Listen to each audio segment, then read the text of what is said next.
آج ہم الاندلس کا ایک گہرائی سے جائزہ لے رہے ہیں۔ یہ جزیرہ نما آئیبیریا کی تاریخ کا وہ لمبا اور آپ کہہ لیں پیچیدہ دور ہے جو 8ویں صدی سے 15ویں صدی تک پھیلا رہا۔ جی بالکل۔ ہمارے پاس الاندلس ثقافت، علم اور تاریخ سے کچھ اقتباسات ہیں اور ہمارا مقصد ہے کہ ان سے اہم نکات اور کچھ انسائٹس نکالیں۔ بالکل، اور دیکھیں یہ صرف فتوحات اور شکستوں کی کہانی نہیں ہے، بلکہ یہاں تو ثقافتوں، علوم اور معاشرتی نظاموں کا ایک بڑا منفرد قسم کا امتزاج ملتا ہے۔ صحیح۔ تو ہم اس کے جو اہم پہلو ہیں، عروج و زوال اور آج تک جو اس کی میراث قائم ہے، اس پر بات کریں گے۔ تو آئیے شروع کرتے ہیں۔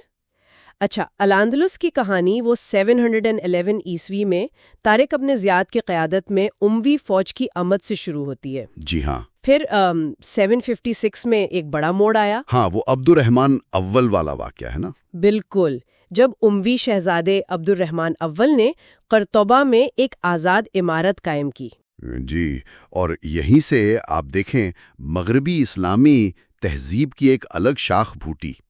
اس کا جو عروج تھا وہ 929 عیسوی میں آیا، جب عبد الرحمن سوم نے خلافت کا اعلان کیا۔ بالکل، خلافت قرطبہ کا اعلان۔ یہ صرف سیاسی نہیں تھا، یہ مذہبی خود مختاری کا بھی اعلان تھا۔ اچھا۔ اور اس وقت قرطبہ وہ تو علم، ثقافت، شان و شوکت میں دنیا کے عظیم شہروں میں شمار ہوتا تھا۔ سنا ہے آبادی بھی بہت زیادہ تھی۔ جی، 1,00,000 سے زیادہ آبادی، پکی سڑکیں، حمام، ایک ترقی یافتہ شہر تھا وہ۔ اچھا، تو اس خلافت کا انتظامی اور معاشرتی ڈھانچہ وہ کیسا تھا؟ کیا واقعی وہ جو کہتے سب مل جل کر رہتے تھے؟ دیکھیں، انتظامی طور پر تو یہ ایک مرکزی نظام تھا، خلیفہ سربراہ ہوتے تھے۔ ٹھیک۔ اسلامی شریعت آہستہ آہستہ نافذ ہوئی اور قانون کی بنیاد بنی۔ جی۔ جہاں تک مل جل کر رہنے کی بات ہے تو ذمی یعنی یہودی اور عیسائی، جی، ان برادریوں کو اپنے مذہبی قوانین کے تحت اندرونی خود مختاری حاصل تھی، لیکن انہیں جزیہ نامی ٹیکس دینا پڑتا تھا۔ اچھا، تو یہ کنویوینسیا یا بقائے باہمی کا جو تصور ہے۔ جی، یہ تصور موجود تو تھا، خاص طور پر شہروں میں، لیکن اسے بالکل مثالی نہیں سمجھنا چاہیے۔ تعاون بھی تھا، لیکن ساتھ ساتھ تناؤ اور سماجی درجہ بندی وہ بھی تھی۔ تو معاشرے میں کون کون سے اہم گروہ تھے پھر؟ نمایاں کون تھے؟ دیکھیں، عرب اشرافیہ تو حکمران طبقہ تھی، بربر فوجی طاقت کا اہم حصہ تھے۔ پھر مقامی عیسائی جو عرب ثقافت اپنا چکے تھے، مستعرب کہلاتے تھے۔ اچھا، مستعرب۔ جی، اور سفاردی یہودی جنہوں نے انتظامیہ، تجارت اور علم کے شعبوں میں کافی نمایاں خدمات انجام دیں۔ کوئی مثال؟ جی، جیسے حسدائی ابن شپروت، وہ خلیفہ کے مشیر بھی تھے اور طبیب بھی۔ خواتین میں بھی اہم نام ہیں، مثلاً شاعرہ ولادہ بنت المستقفی۔ ان کی ادبی محفلیں مشہور تھیں، ہے نا؟ جی بالکل، قرطبہ میں ان کی محفلیں بہت مشہور تھیں۔ اور پھر وہ سنہری دور جسے علم و ثقافت کا مرکز کہا جاتا ہے، یہ کیسے ممکن ہوا؟ کیا خاص بات تھی؟ الاندلس واقعی آپ کہہ سکتے ہیں اسلامی مشرق اور لاطینی مغرب کے درمیان ایک علمی پل بن گیا تھا۔ خاص طور پر 12ویں صدی میں ٹولیڈو جی میں جو تراجم کی تحریک چلی نا، جی تراجم کی، اس نے یونانی فلسفے اور سائنس کو عربی شروحات کے ساتھ یورپ تک پہنچایا۔ یہ ایک زبردست علمی منتقلی تھی۔ کچھ بڑے نام جن کی وجہ سے یہ شہرت ملی؟ بہت سے ہیں۔ فلسفے میں ابن رشد کا کام وہ تو بہت ہی اہم ہے۔ جنہوں نے ارسطو پر کام کیا؟ جی، ارسطو کی فکر کو اسلامی عقائد سے ہم آہنگ کرنے کی کوشش کی اور یورپی فکر پر بہت گہرے اثرات ڈالے۔ طب میں الزہراوی، البکاسیز، سرجری والے، جی، انہیں جدید سرجری کے بانیوں میں شمار کیا جاتا ہے۔ جغرافیہ میں الادریسی کے نقشے، فلکیات میں الزرقالی کے تلیتلی جدول۔ یہ جدول اتنے درست تھے؟ جی، اتنے درست کہ کوپرنکس نے بھی صدیوں بعد انہیں استعمال کیا۔ یہ دیکھیں علم کا کیسا تسلسل تھا مشرق سے مغرب تک۔ یہ تو ہوئی علمی باتیں۔ کیا عملی زندگی میں بھی کوئی خاص جدتیں نظر آئیں روزمرہ زندگی میں؟ بالکل، زراعت میں دیکھیں پانی کا پہیا، نوریہ کا استعمال۔ اچھا، نوریہ؟ اس نے آبپاشی کے نظام کو بہت بہتر بنایا۔ خشک زمینیں سرسبز ہوئیں، نئی فصلیں آئیں، گنا، چاول، ترنجی پھل۔ سٹرس؟ جی، جو آج بھی اسپین میں اہم ہے۔ جی آج اسپین کی معیشت کا اہم حصہ ہیں۔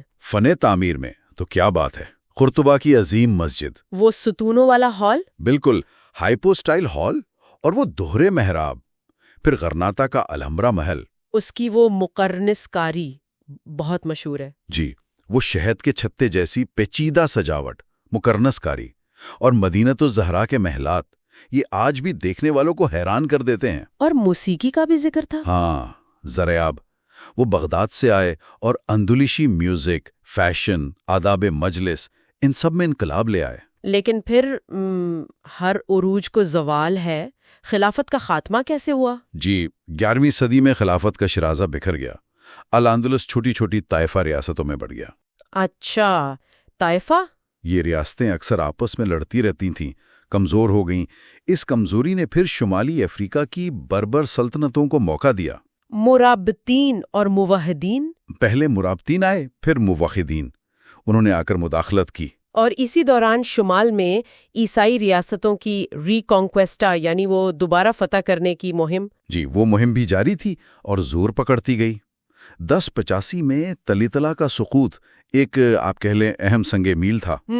پھر 1212 میں لاس نواز دی تولوسا کی جنگ میں موحدین کی شکست فیصلہ کن ثابت ہوئی۔ اور قرطبہ کب گیا؟ 1236 میں قرطبہ بھی عیسائیوں کے قبضے میں چلا گیا۔ آخر کار 1492 میں غرناطہ کی شکست ہوئی اور مسلم حکمرانی کا خاتمہ ہو گیا۔ جی الاندلس میں مسلم حکمرانی کا خاتمہ، اور اسی سال الحمرا فرمان کے ذریعے یہودیوں کو اسپین سے نکال دیا گیا۔ اور پھر وہ انکویزیشن؟ جی ہسپانوی انکوزیشن نے باقی ماندہ مسلمانوں اور یہودیت سے عیسائیت قبول کرنے والوں پر سختیاں شروع کر دیں۔ تو ہسپانوی زبان پر ہے، تقریباً 4000 الفاظ عربی سے آئے ہیں، جیسے المحادہ؟ ہاں، المحادہ، تکیا، اسوکا، چینی، آسیتے، تیل، بہت سے ہیں۔ صحیح۔ فن تعمیر میں مدیجن طرز تعمیر پروان چڑھا۔ یہ اسلامی اور یورپی عناصر کا خوبصورت امتزاج ہے۔ اور تاریخی طور پر وہ کنویوینسیا والی بحث؟ جی وہ بحث آج بھی جاری ہے۔ کچھ مورخین ہم آہنگی پر زور دیتے ہیں، دوسرے کہتے ہیں کہ درجہ بندی اور تنازعات زیادہ تھے۔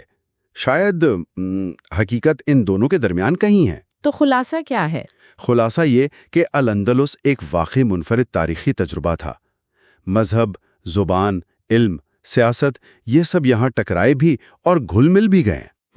اس نے نہ صرف اسلامی بلکہ یورپی تہذیب کی تشکیل پر بھی گہرے نقوش چھوڑے۔